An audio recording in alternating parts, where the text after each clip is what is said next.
see. I can't really mess with this. Let me see if I have a screen control on this.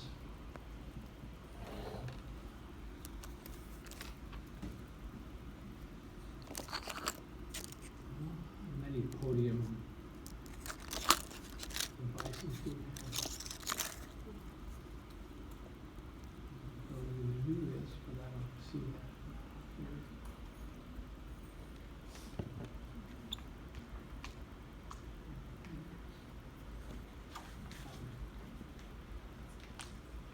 Nor do I know where to go to turn off my front lights here. These are screens, I think.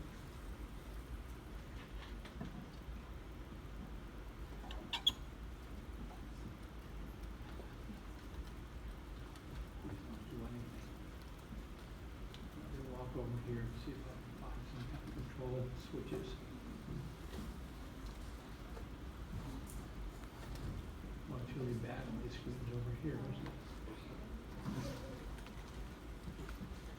Oh, here this looks promising. Ha ha ha ha. Come back. Oh, that's much better, isn't it? Okay.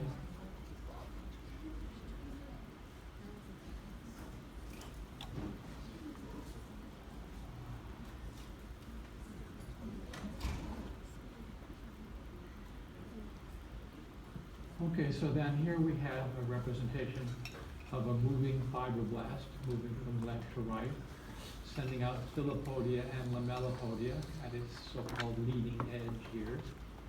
And then at the rear, extending throughout the cell, we have these contractile actin-myosin structures that we call stress structures. And as we said, as the cell is moving, it's going to be polymerizing branched actin filaments to form the so-called lamellipodia.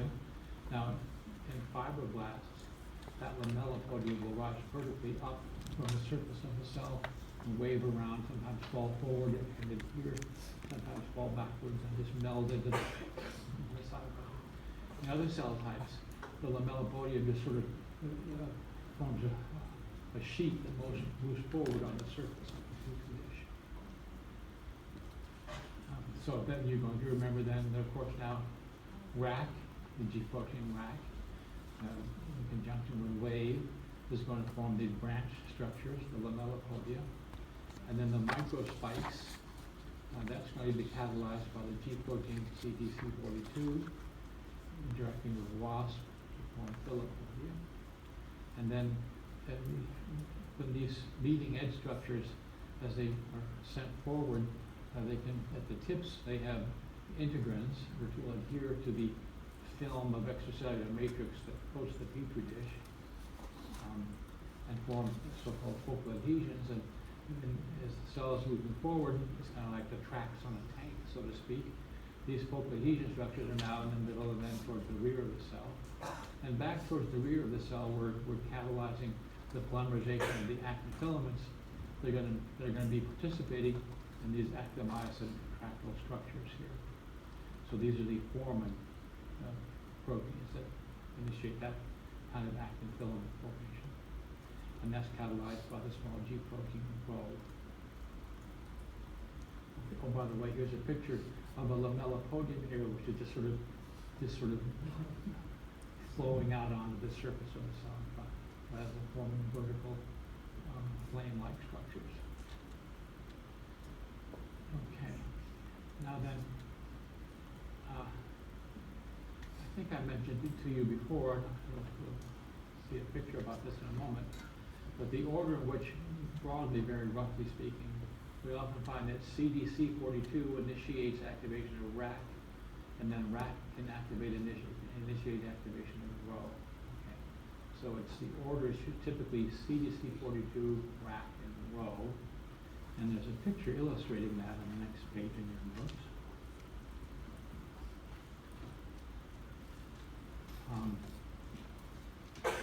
Here's some stimulus, for example, it could be a growth factor that's going to activate, and I guess I should mention that in general there seems to be a connection between signals that cause cells to start the growth process and that initiate movement. There's a tight interaction between movement and growth, it often seems, when you look at cells in culture. So anyway, here's a growth factor. It's going to activate CDC42, maybe sometimes also RAC simultaneously, but then CDC42 can then initiate events that will lead to the activation of RAC, and RAC can in turn initiate events that lead to the activation of Rho. Rho inhibits the activation of RAC. So if we have CDC42 and RAC up front here, if some of that should happen to find its way towards the back here, Rho will inhibit, and we won't be forming lamella, podia, filopodia towards the back of the cell, because that's where RAC is. That's where Rho is located, and Rho is inhibiting any RAC that might have to find its way back there. So if you transfect cells with constructs that overexpress the CDC42 protein, the cells will form billions of filopodia all over the surface of the cell. If we transfect cells with a construct expressing RAC, we form billions of, the cell just becomes all ruffled to death practically. And if we transfect with Rho, the cell fills up with these stress functions. And one way to kind of understand this is that if I were to get a paper cut, okay? So here's a paper cut at a high magnification. It looks like the Grand Canyon here. Okay? Here are individual cells here. We're going to heal this wound. And one way, part of course, is going to fill up with a blood clot, and the fibrin and the clot provides pathways for the cells to sort of migrate towards each other from the walls of the canyon. Mostly we it seemed, kind of zipper this up so that the bottom ends come together, and then that brings these ends closer to each other. So we kind of close this up, starting from the bottom and working our way to the top. These cells here, on the walls of the canyon, they'll send out long extensions, filopodia. Okay? And then we'll form these lamellipodia and so forth, and these cells will begin migrating into the clot. Okay? And then as they do so, they're going to, of course, that movement will involve contraction, but also as cells form bridges between the walls here, then the contraction of those cells will pull the walls of the canyon closer to each other, permitting the actual formation of the scar tissue and so on. So we first send up filopodia, CDC42, then RAC, and then Rho. And as I've been saying for many semesters now, when I was a boy, we used to say that rock and roll will live forever. Turned out not to be true. But there is, then, we could say, rock and roll will live forever. So just think of rock and roll, and all you have to remember is CDC42. So that would be the snare drum would begin at CDC42. So CDC42, rack and roll. Okay, and then they work in that order too. And with that, we are finished our lectures on the actin cytoskeleton, and we'll move on now to discuss the second major element of the cytoskeleton, microtubules. And, here's kind of an outline of where we're going to be going on this topic, which you have down here. And so then we'll begin looking at the cellular distribution of microtubules. You can't see hardly nothing there on the screen. It's even worse in your, I think, photocopied notes. Let me just try something here.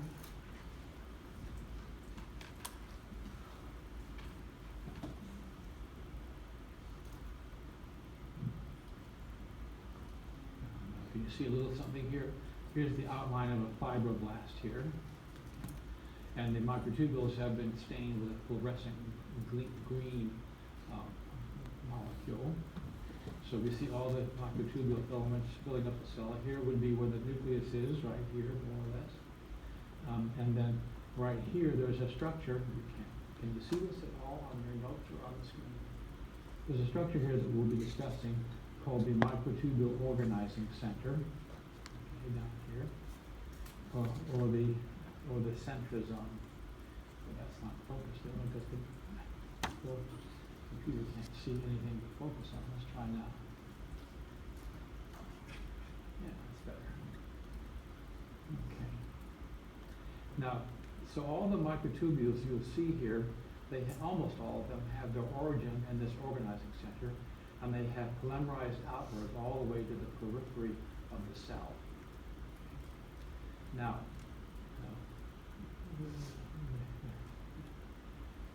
there are centrioles in the centrosome structure. We'll talk more about this in detail.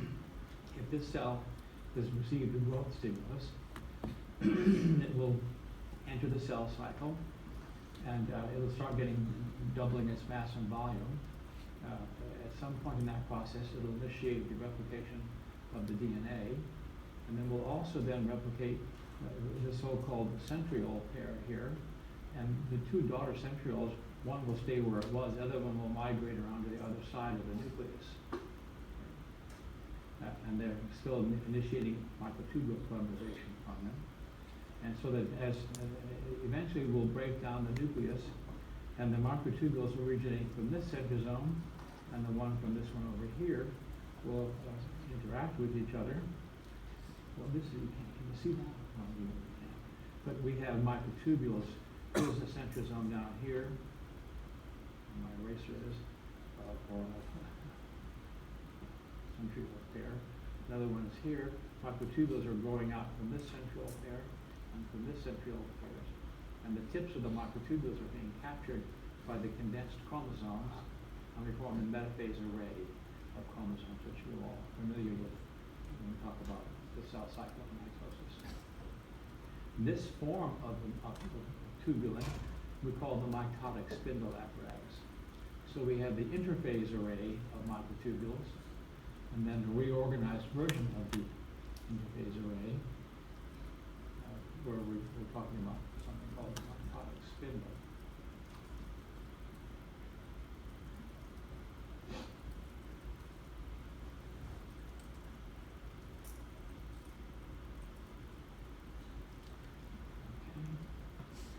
Here's a representation of the cell cycle. Resting cells in any organ in your body, most of them are not proliferating. They are arrested in a state that we call the G0 state, which is a non-growing state, where most cells in your body spend most of their lives. Okay? Occasionally, an individual cell will be stimulated to leave the G0 state and enter the cell cycle. Okay? And so it leaves G0 and enters what we call G1. During this time, it's beginning the process of getting twice as big. So it's increasing and doubling the mass and volume of that cell. At some point in that process of increasing the mass and volume of the cell, we initiate DNA synthesis. This is so-called S phase of the cell cycle, S for synthesis. And we're talking about DNA synthesis. Then after we've completed the doubling of the DNA content, we continue we're growing continuously here. We continue on, there's a brief period of a few hours here called G2, the second gap, okay? And then mitosis. Early cell biologists couldn't see any of this stuff, just looking at cells with a microscope. What they saw was a population of cells where suddenly a cell would round up and go through mitosis, and then the two daughter cells would not seem to do anything. They'd kind of flatten out in hours, half a day would go by, and then boom, they enter mitosis again. So early cell biologists referred to mitosis, and then the rest of this they called the interphase, okay? Interphase here. So broadly speaking, we have mitosis, and then all the rest of this stuff here was just called the intervals between mitotic events, interphase. And we discovered that we can break this interphase down into these components here. So we speak of the interphase array of microtubules. These splayed out arrays of microtubules in a flat cell. That's what it looks like all in the blue and pink and purple states of the cell. Then when we enter mitosis, we duplicate the centrosomes and form the mitotic spindle process. And don't worry about this little stuff down here. This is some aspects of DNA synthesis, so I'm not going to bother you.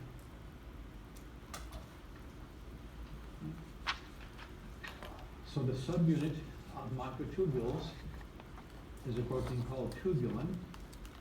Tubulin has two polypeptide chains irreversibly joined together. Okay? So they're made up of two different messenger RNA molecules and free ribosomes in the cytosol. An individual alpha tubulin will feel lost and bereft until it happens by chance to bump into a newly made beta tubulin.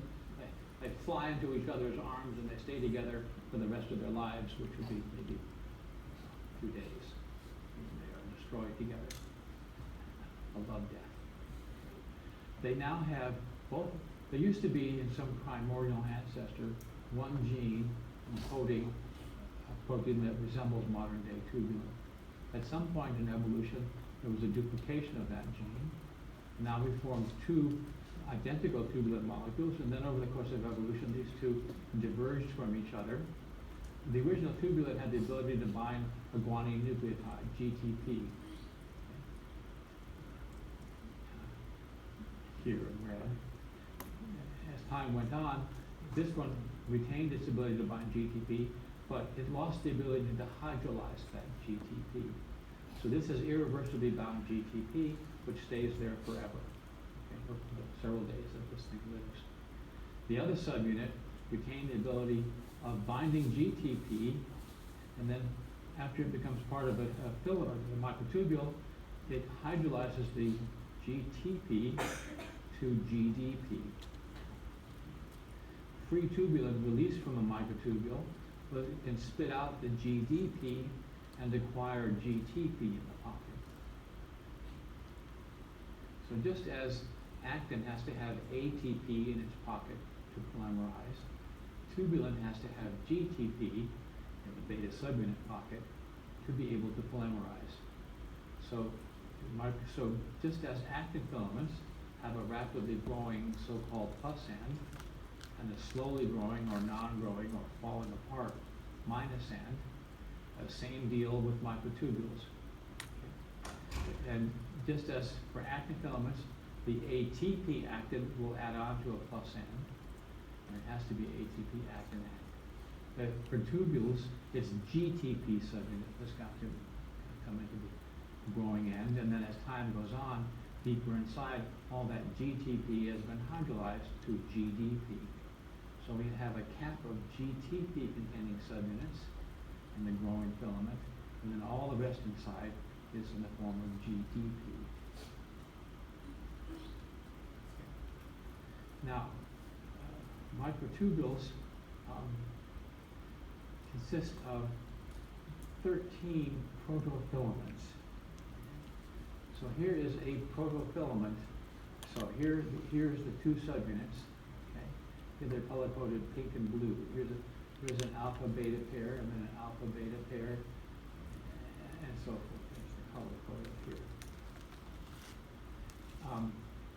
In vitro, if you take purified tubulin and add some GTP, you'll start forming protofilaments first, just long chains of tubulin. And then along the walls of a protofilament, you could initiate another protofilament chain, and then a third and a fourth. And at first you just have little sheets of protofilaments, and they can be 5, 6, 7, 8, 9, 10 protofilaments. But there's a curvature to that sheet.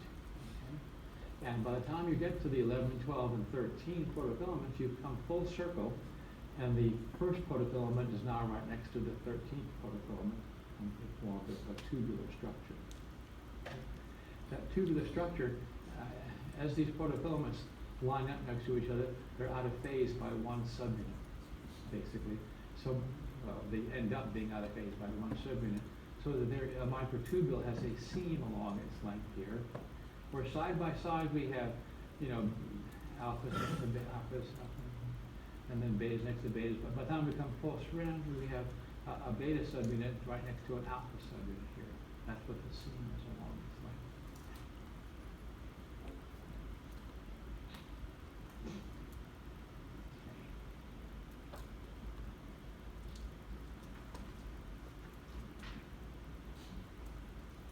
Now, what I just told you about how protofilaments will form, there is there is an interaction, end on end, alphas like to bind to the next beta subunit that comes along, thing. So there's a stickiness, an end-to-end stickiness, but there's also a side-to-side stickiness. Okay? Alphas like to pair with side by side with other alphas, so to speak. The end-on-end interaction is a little stronger than the side-to-side interaction. When we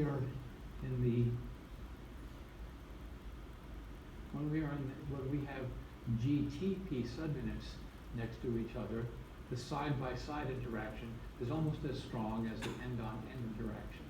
Okay? So this cap of GTP containing subunits, it's almost like a shoelace. Okay? So we have that little plastic, as a name for that little plastic thing that covers the end of the shoelace and keeps the shoelace threads from getting all frayed. Okay? The GTP subunits is kind of like a little caplet, a little plastic caplet at the end of a shoelace. It's a structure that's very stable. Inside, the side-to-side interactions are not as strong. As we're going to be discussing, if the rate of polymerization slows down, then the ongoing constant rate of hydrolysis will catch up with the positive end, and we will lose our cap of GTP containing subunits. Are you with me?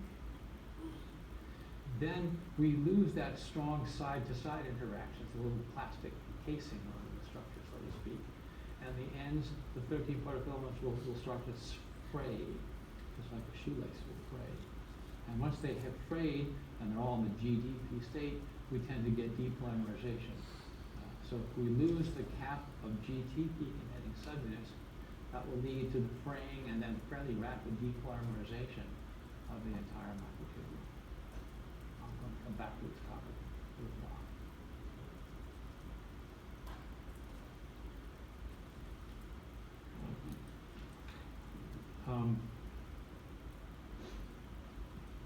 As I said, microtubules, pretty much all the microtubules in the cell, not all, but pretty much all in most cells, originate in this structure here called the microtubule organizing sector. Another name for this is the centrosome. And the centrosome consists of a pair of structures called centrioles. Now a centriole is itself a little barrel of short, stubby microtubules. There's a certain structure to it. The details of that. And there are two of these little short, stubby microtubule barrels, each is called a centriole, and they are always oriented perpendicular to each other. We don't know why. Later on, when they're going to duplicate, they'll pull apart from each other, okay? And then this one, having moved away from its partner, will form another one perpendicular to it, and this one, having moved apart, will form another daughter centriole perpendicular to it, just like the previous one was perpendicular. So this is all a big mystery, this whole process here. And cell biologists have been interested in it for decades and decades, and we're only slowly making progress on exactly what's going on there. The two centrioles are embedded in what looks under the electron microscope like a haze of proteins. We're just beginning to understand which proteins are in here. One very important protein in this pericentriolar centriole is a protein that we're going to come back to called gamma tubulin. I'm getting ahead of myself. This gamma tubulin forms a so-called ring complex, and that ring of gamma tubulins turns out to be the base on which our microtubule will grow up, fully formed. So that inside the cell, we don't usually form first protofilaments that then line up with each other. Instead, we have a ring of 13 gamma tubulins, and each one is the initiation site for a photofilament to grow out of, and we're forming a full-blown microtubule growing out directly. So all these microtubules, as they polymerize outward, it's the plus end that's polymerizing, and so the plus ends are all distal from the centrosome, and all the minus ends are buried in the centrosome because they're anchored in a ring of gamma tubulins, which is itself, and the gamma tubulin rings are themselves embedded in this perinucleolar stuff. So broadly speaking, in any cell, the microtubules all have their plus ends distally out towards the periphery of the cell, and the minus ends are in the organizing center, which in turn is quite near the nucleus, and in fact just under the Golgi apparatus usually. Okay. And the centrosome is usually oriented between the nucleus and the leading edge of the cell. If this cell should bump into a second cell, it'll stop, and then it will reorient its microtubule skeleton. This whole structure will swing around down here, and then the cell will start moving off in a different direction. Usually if it bumps into this, it'll swing around over to here somewhere, and it will go off in this direction here. And again, we'll have the nucleus, the centrosome, and the rapidly growing leading edge of the cell. So the centrosome always seems to lie between the nucleus and the direction of the cell. And it has been thought that it's almost like a little cockpit where the pilot is, so to speak. That turns out to be an incorrect picture, as we'll be discussing later. When we duplicate the centrosomes, here they are, and they moved around. One of them is moved around to the opposite side of the nucleus, and then the nuclear envelope has broken down into vesicles. Now the microtubules coming from both centrosomes grow outwards to each other. Some of them just go way over, almost halfway to the other, more than halfway to the other side of the cell. Others are captured by structures in the chromosomes near the centromere. There's a structure called the kinetic core that we'll be discussing that captures the microtubules, usually a bunch of them.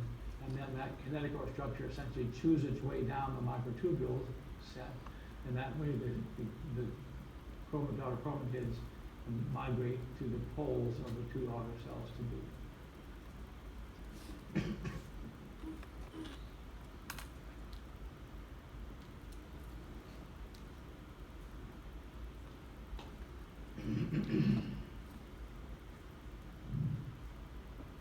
Now, in neurons, excuse me, in neurons we have axons and dendrites, okay? Dendrites bring waves of depolarization into the cell body. The cell body integrates all this wave, all this depolarization, and if there is sufficient depolarization, a little structure down here at the base of the axon will initiate a firing event and will send a wave of depolarization down the axon away from the cell body. So back 50 years ago when I was learning this, I would just tell myself, A for axon, A for away. Axons carry the signal away from the cell body. Dendrites bring it into the cell body. Now, it turns out that in axons, and axons can be immensely long, okay? If this room were the cell body, on that scale, an axon could reach down to San Antonio somewhere, okay? And the axons are very long. Everything that you make that's going to be in the axon is made in the cell body pretty much. There are some ribosomes out here in the periphery, but by and large, we're making a lot of stuff in the cell body, and we have to ship it away from here to San Antonio down the length of the axon. And it's carried in vesicles, and these vesicles have so-called microtubule motor molecules. We're going to talk about two kinds of microtubule motor molecules. One's called kinasin, and one called non-medium. Kinasin, K, motor molecules walk from the minus towards the plus ends. So vesicles with kinasin motor molecules are running from the minus end all the way up to the plus end. Now, there's not typically one single microtubule that goes the entire length of an axon. It'll go most of the way, and then there'll be another one. But so these vesicles, when they run to the end of the railroad tracks here, they fuse around randomly, but then they bump into the next minus end of a microtubule, and then ride the rails all the way down to the end of that microtubule. Okay? And then that way, these vesicles are carried out to the very tip of the axon. These vesicles might, for example, contain acetylcholinesterase or some other neurotransmitter, for example. Yes.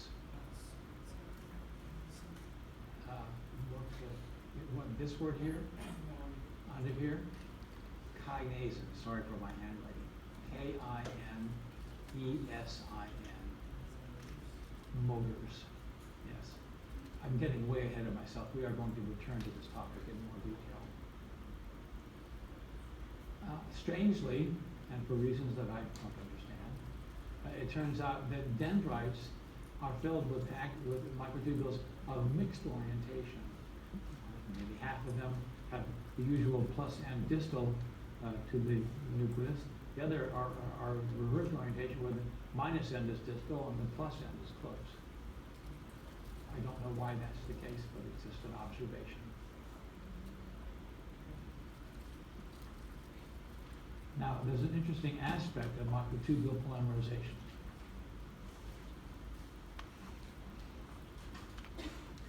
Biochemically speaking, an awful lot, maybe I'm going to talk a little bit of thermodynamics here. Okay. We got this in freshman biology. If you've had me for introductory biology, I gave you a little tiny dose of it. Okay. Here's another little tiny dose of it. Thermodynamicists use a couple of terms here. Okay. One is enthalpy, or abbreviated H, for Helmholtz, I believe was the guy's name. Okay. Enthalpy is basically a measure of heat that would be generated or given off by chemical reaction. Another term that's used is entropy, okay, which I think you all remember is a measure of the disorder of a system. So a disordered system compared to a highly ordered system, the disordered system has a higher entropy number.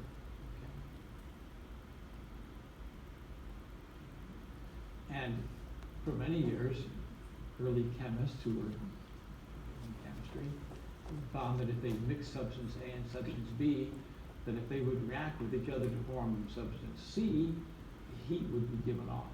So the generation of heat was a general, something almost always a concurrent feature of a chemical reaction. Heat or light would be given off when A and B come together and react with each other. Okay. And we then would speak of enthalpy-driven reactions. Okay. If you start with reactants that have a certain amount of heat content, and then permit them to react with each other, the products have a lower heat content, and the difference here is this difference in heat content is given off as enthalpy. And this is true for, like, I don't know, 99% of chemical reactions. But Gibbs, the famous Gibbs, realized that there's another aspect to what controls a chemical reaction. It's not always enthalpy, not always heat. It's also, we have to take into account the changes in entropy of this whole system, by the way, not just the entropy of the reactants, but the entropy of the solvent and so forth as well. And Gibbs then formulated his famous Gibbs equation, where he called the free energy content is a factor of both heat and entropy, as shown here. The change in the amount of heat given off, delta H, minus the temperature at which the reaction occurs, times the entropy change. That'll give you a number here, delta G. If delta G has a negative value, the reaction will proceed as written. You all should remember this, I think, from general chemistry, high school chemistry, you might imagine. So that, for example,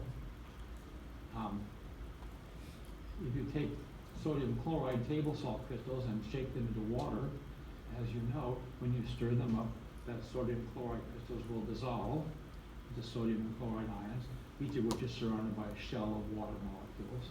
That's how the sodium ions are soluble. When you dissolve salt in water, the glass of water gets quite cold. So that's a spontaneous reaction in which delta H, heat is not given off, it's actually absorbed, okay? And the driving factor is the delta L, delta S term.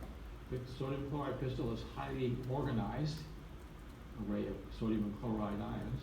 When that dissolves in water, now it's more a disordered arrangement of sodium and chloride heat.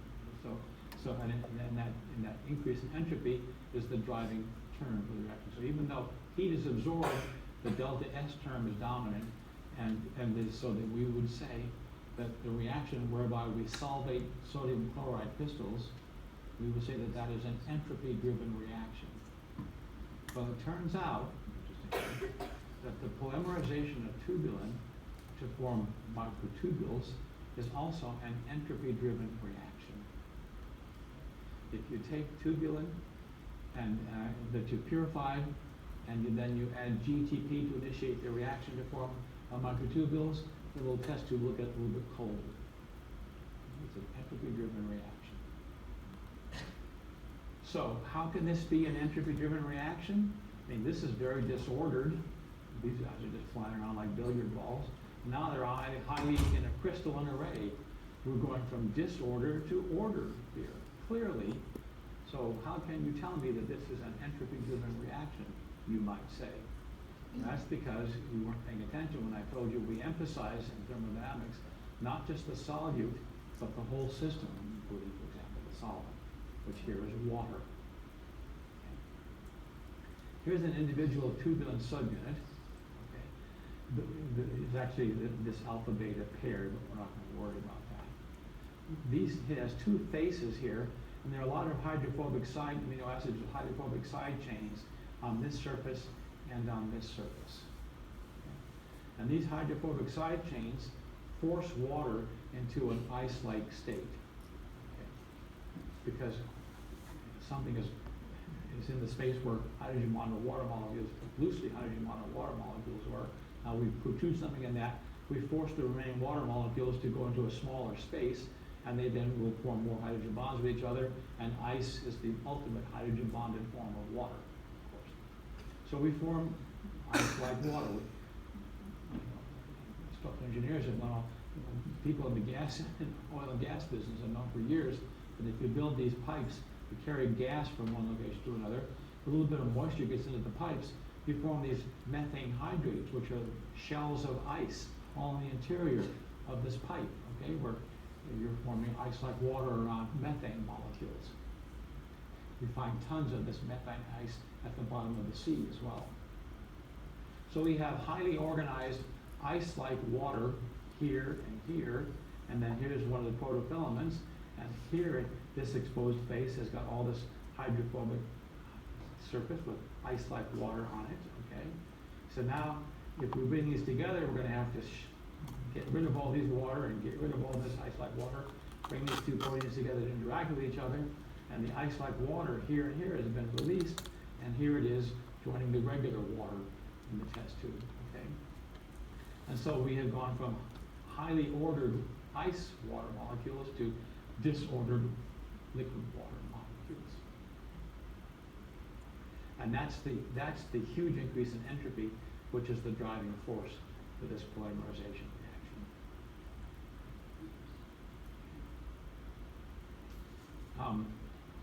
It's a feature of entropy-driven reactions like this in biology that if this water is more disordered at hot temperature, of course, if we heat water up to boiling, all the water molecules are not interacting with each other. There's three water molecules and they're boiling off as steam, of course. So, but at cold temperatures, there's a lot more hydrogen bonding. And as you go from almost frozen to hot boiling water, there's less and less hydrogen bonding interaction, less and less sort of partial ice-like features in the liquid water. So under conditions where all this is warm, the difference between ice-like water here and here versus free water here, that's a bigger entropy difference here, because this is still very ice-like and this is very disordered at a high temperature. So that when we increase the temperature, that increases the entropy, T delta S term here, and that promotes polymerization. And if you put these little test tubes with the subunits in an ice bucket, that will then tend to take, not only will it slow polymerization, but if you bring microtubules into ice cold water, they will depolymerize into subunits. Okay. So microtubules are cold sensitive.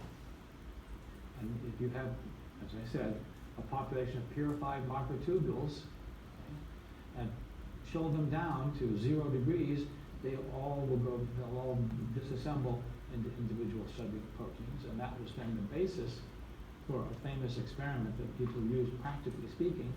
People who are tubulin biochemists take advantage of this feature of microtubules. Namely, if you want to get a couple of grams of microtubules or tubulin to play with, the tissue that's richest in microtubules, it turns out, is the brain, because of all those axons and dendrites, which are stuck full of microtubules.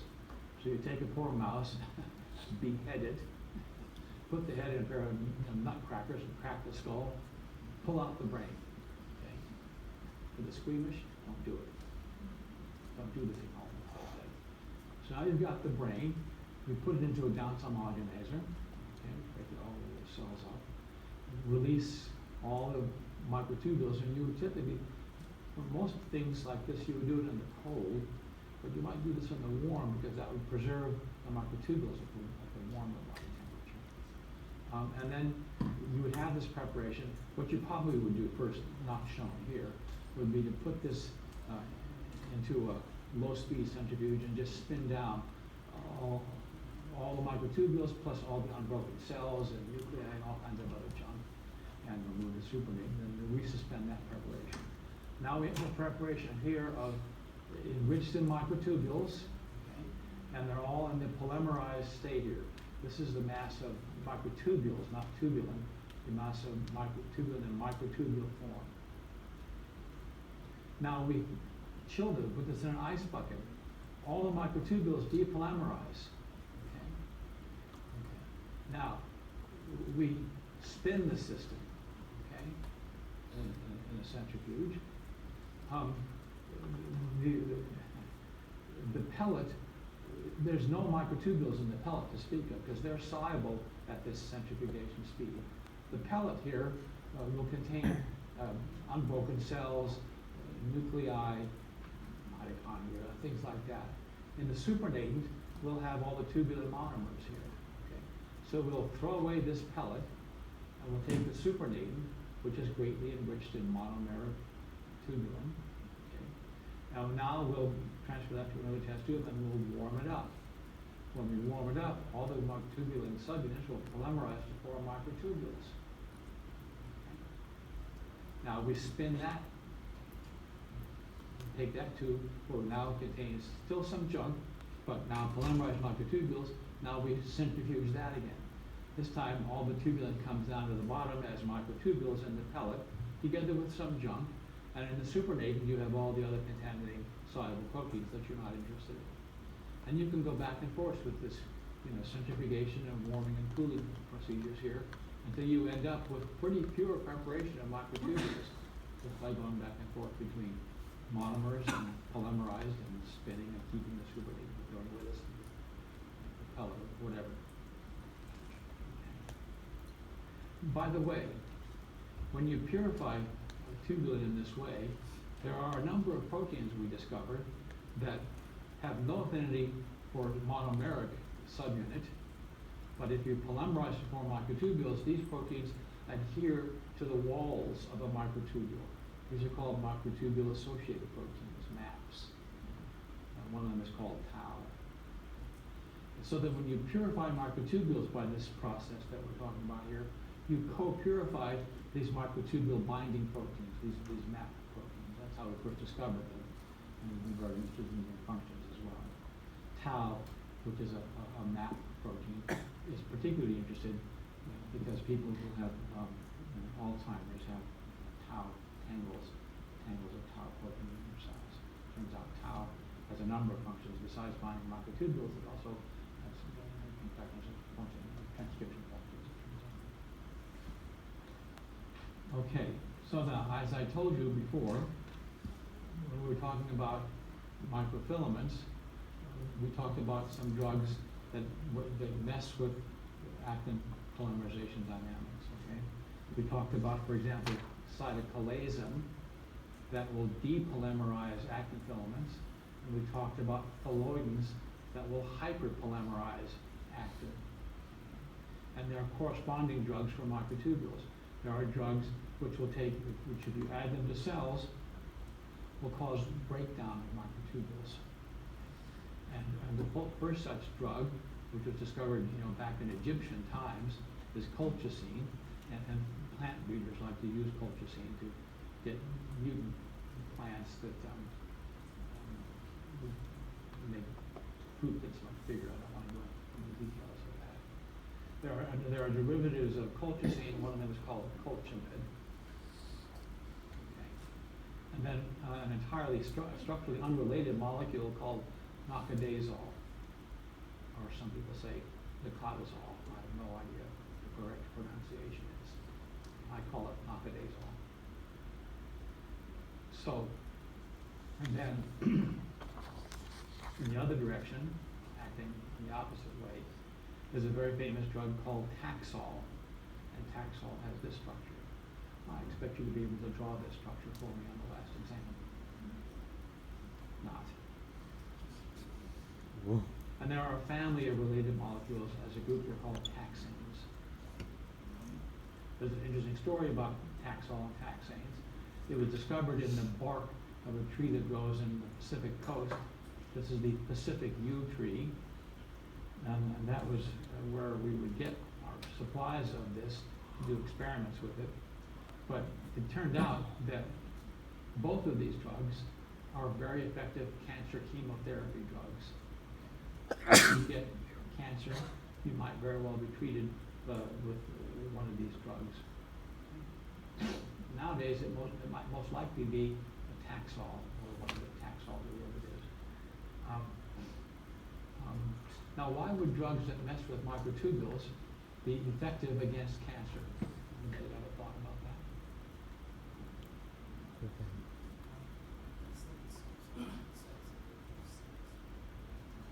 Let's say it a little bit louder.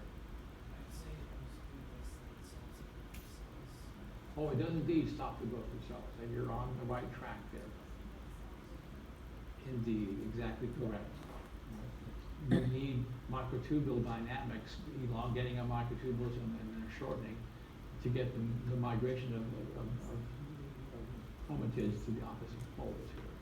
So the whole mitotic spindle apparatus is essential to mitosis, and cancer cells are not the only growing cells in your body, but if you target growing cells, you're going to at least wipe out the cancer cells. Of course, you're going to lose your hair, mess with your gut, so you're not going to be feeling miserable, but it's the price you pay to live a little longer. So these are drugs that have been used. And both of them, by messing with the spindle, the mitotic spindle apparatus, mess up mitosis, and then the cancer cells die to get the good growing cells. Taxol is amazingly effective, far more, so everybody suspects that while an important target of Taxol is the microtubule dynamics in the spindle apparatus, we guess that there must be a second target that's in is active in growing cells but not resting, which explains why Taxol is so excessively effective in treating many, many cancers. And so this came into wide use, and pretty soon we were going to end up having cut down all the Pacific yew trees, and we will have killed the goose that lays the golden eggs. So, not to mention the extinction of the beautiful tree, but human life comes first. So it turns out that this is a hard nut to crack if you are a synthetic organic chemist. It's very, very difficult, very challenging to synthesize this starting from scratch. But it turned out to be a very beautiful little music that was played with molecular biologists and organic chemists.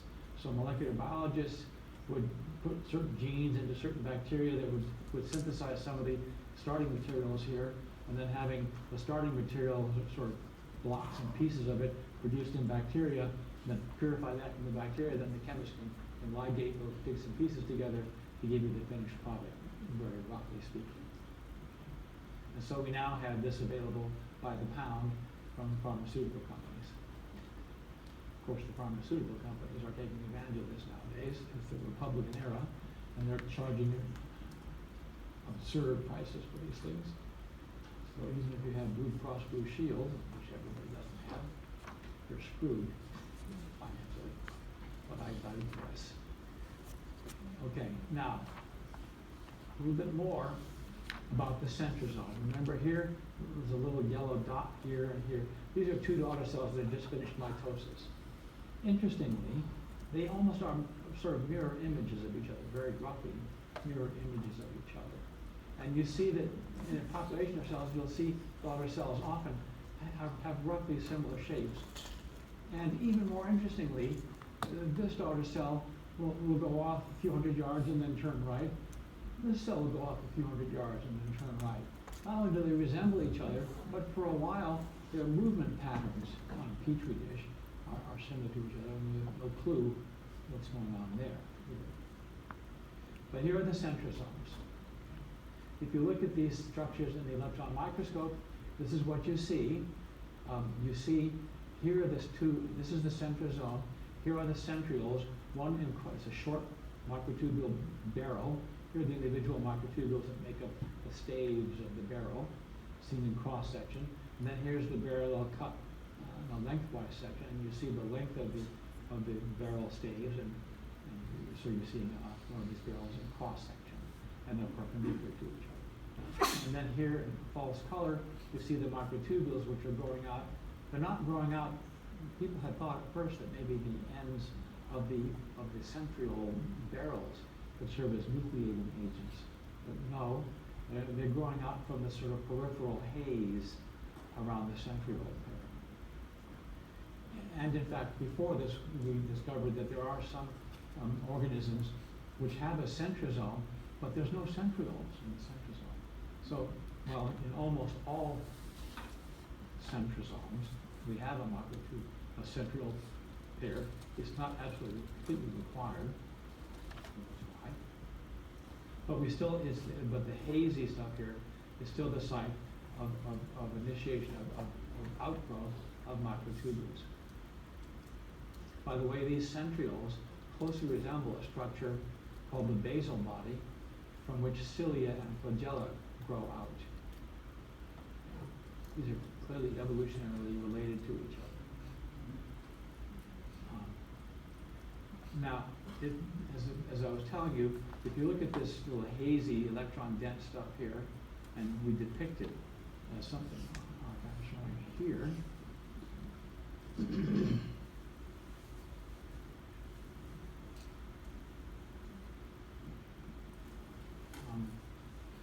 so here's a centrosome, here's the centriole pair, and then in this hazy stuff, we have these rings of a tubulin-like protein called gamma tubulin. So I told you that the tubulin subunit is alpha tubulin plus beta tubulin.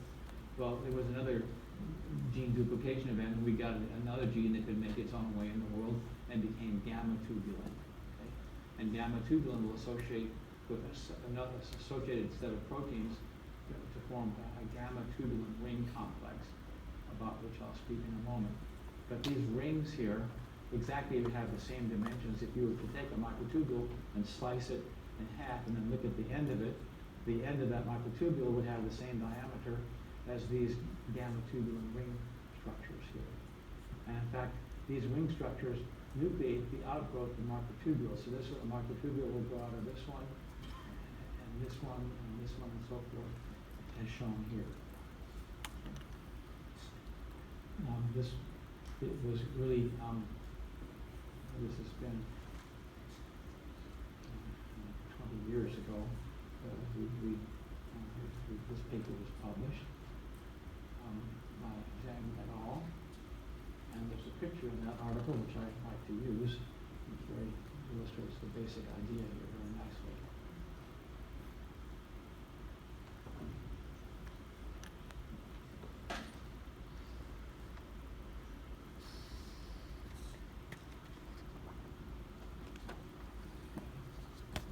So here's a kind of color coding scheme here.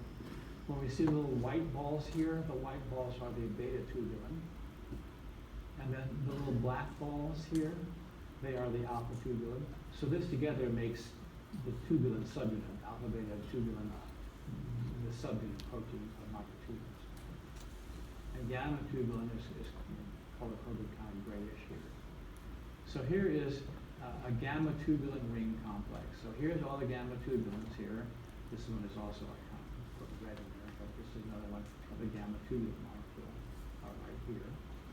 And these gamma tubulins associate with a set of proteins that together assemble to form kind of like a lock washer structure or a spiral staircase structure here. So now, so the gamma tubulin ring complex plus the gamma tubulins, they together form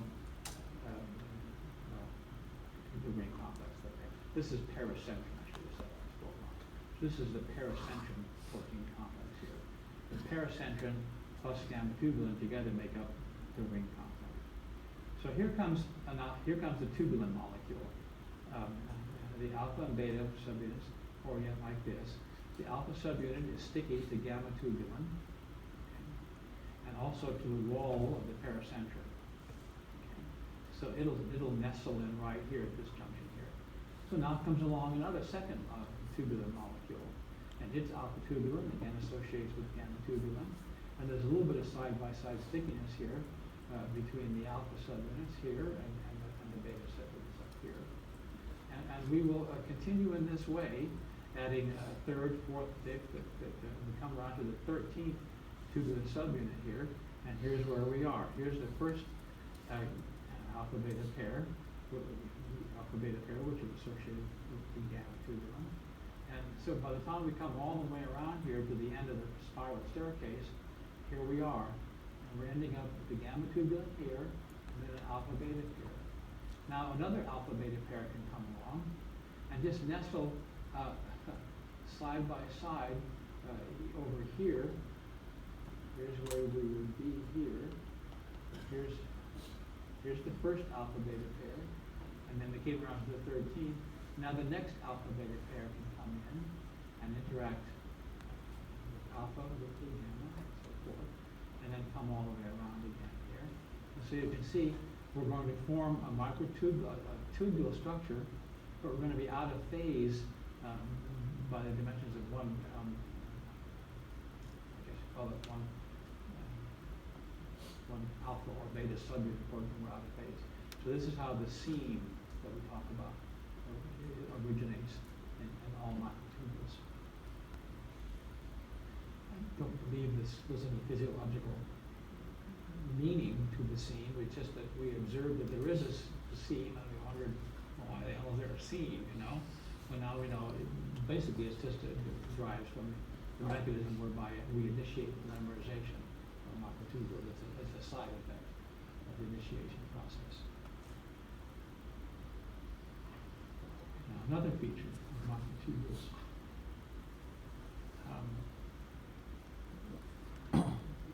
When we were talking about actin filaments, I emphasized that polymerized actin is in dynamic equilibrium with the pool of subunit actin. And actin filaments can be growing or whatever. But microtubules put the dynamics of actin filaments to shame. Microtubules are exceptionally dynamic, we might say. And that, what we're talking about here is a feature where if you look at the length of an individual microtubule, so we're looking at individual microtubules here, stained with fluorescent red here. And if we follow over time, we'll see a microtubule is getting longer and longer and longer. Okay, microns up here. And then now this is drawn like a sawtooth thing here, but it would be, it's growing along at a pretty good clip, and then its rate of growth will slow down, and then the rate of growth will stop, and then we get a catastrophic collapse. But then it doesn't go all the way down to the centrosome.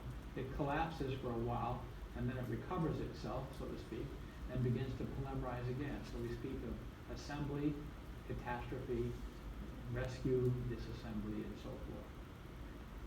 And I guess the best one to look at here is the microtubule, identified as microtubule A. Here it is at time 0. Here it is gotten a little bit longer at time 30 seconds. It's more or less in sort of slowly growing phase right here, slowed down. And then a few minutes later it is collapsed this far. Okay. And again, what we understand is going on is that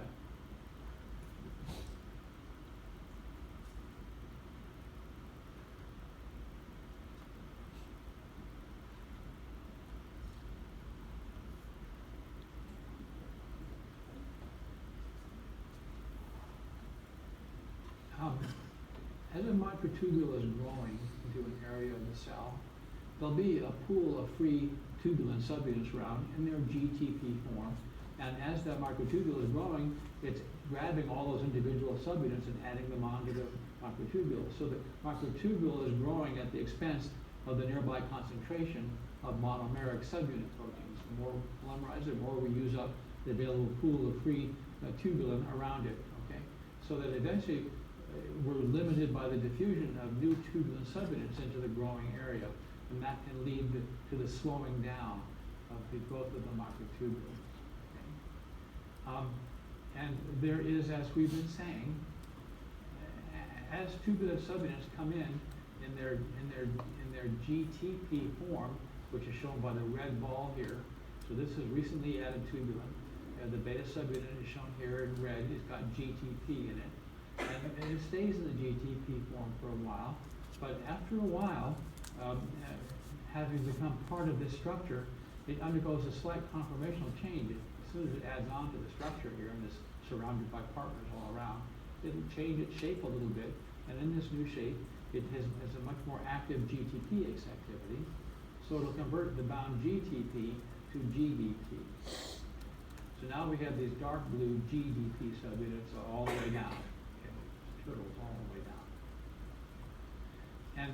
But as long as we have a cap of GTP containing subunits, existing GTP subunits can keep coming on because the GTP subunits like to bind to an existing set of GTP containing subunits that are part of a microtubule. But if the rate of elongation, if the rate of addition of subunits slows down, then the ongoing rate of hydrolysis will eventually catch up with the end of the microtubule. So in a growing microtubule, we speak of the existence of a GTP cap, a cap of GTP containing tubulin subunits. Whereas we have the GDP tubulin down here. These GDP tubulins are less sticky to each other side by side and also end on end.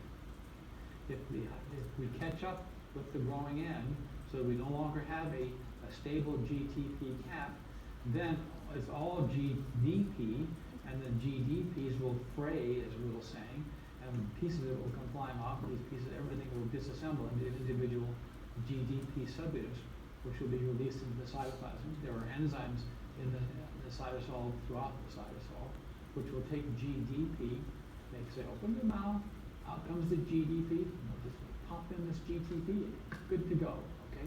So that as we're growing, we're using up subunits locally, and then we slow down, and then the hydrolysis will catch up with the tip, will fray and disassemble, releasing all these subunits, which will be converted back to GTP subunit. Now, how are you ever going to get started again? Because why would it ever stop once you started your fraying and so forth? Even if we have GTP subunits around, they don't like to add on to individual protofilaments like this. How are you ever going to recover the ability to fold this thing back up and start growing again? Well, that question was answered relatively recently, actually. And that's in this page 147A in your notes. These guys had monoclonal antibodies, a set of monoclonal antibodies. One monoclonal antibody will recognize GTP containing tubulin. The protein has a little bit different shape. Another monoclonal antibody will recognize only GDP containing tubulin. Okay? So the GDP containing antibodies are a little bit green here. So we see the microtubule here. Most of it is in the GDP state, but there are little islands of GTP containing tubulin throughout the length of this microtubule. So that when I said that once tubulin subunits add on to a growing end, a little more added on top of that, but the ones that added on a little while ago are now in the middle of a microtubule, and and they will hydrolyze their GTP to GDP. Well, not all of them do that. Some of them stay in the GTP form, even as more and more has been added on and has been converted. So you'll have, here, I need to show a picture of this right now, I think. Yes, here's what I want to see. So here is, I need to stop in a minute, but let me just finish the thought here. Here's a growing microtubule. Here's its cap of GTP containing subunits. Here it is at a later time. These subunits are now here in this tubule, and they've hydrolyzed, they've gone from red to black to GDP. Here's one that never did get around to hydrolyzing its GTP, but we've added more on it. That's become GTP, GDP. And now here's the growing end, continuing to grow, and we have the cap of not yet hydrolyzed stuff.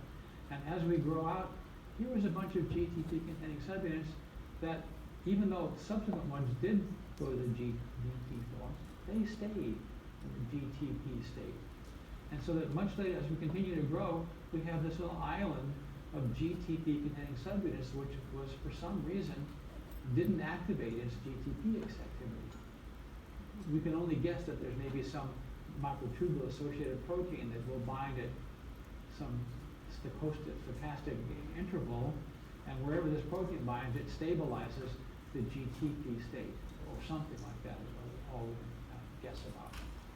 Now we continue to grow, and now the rate of hydrolysis, now the rate of growth is slowing, and the rate of hydrolysis catches up with the growing end. Here we are, and then we get fraying and collapse, okay, all the way down. And we collapse not all the way down to the centrosome, but we collapse until we come to one of these bands of GTP subunits. And boom, that stops the collapse. And now we can start adding subunits on and rebuild the growth of our microtubule. So I'm just getting warmed up on this topic, but I see it's time to stop, so I will stop.